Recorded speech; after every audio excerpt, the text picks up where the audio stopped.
Active versus passive. An active sentence has a structure like this: subject plus verb plus object. Example: Sarah eats an apple. Sometimes the verb doesn't need an object, like Sarah runs. Here the structure is just subject plus verb. But if you have an object, you can formulate your sentence in another form, which is called the passive.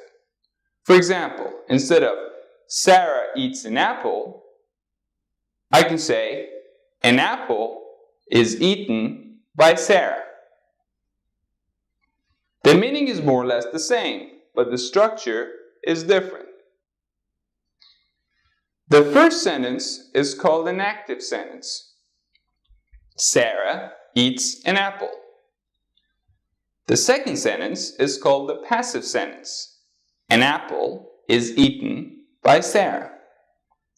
As you know, the structure for the active sentence is subject plus verb plus object. Sarah is the subject, eats is the verb, and an apple is the object. In order to make a passive sentence, we follow these steps. First, we bring the object to the beginning of the sentence. So an apple comes to the beginning of the sentence. Second, we add a form of to be that is relevant to the tense of the active sentence. So here, the tense is present simple. So the form of to be in that tense is.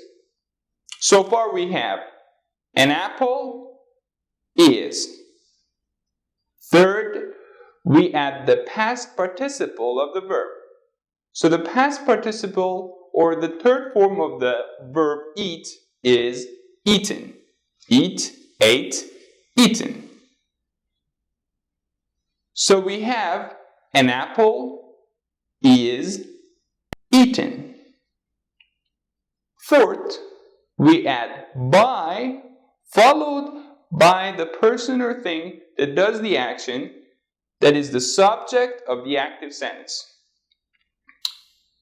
In this sentence, the person who does the action of eating is Sarah. So we have an apple is eaten by Sarah. And this is our passive sentence. You should know that the last step in which we add by Sarah is optional, because you usually use a passive sentence when the person or thing that does the action is not very important for you.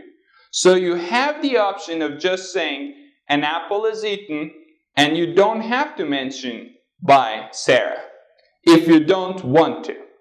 That's it. Now you know what a passive sentence is and how to make one from an active sentence.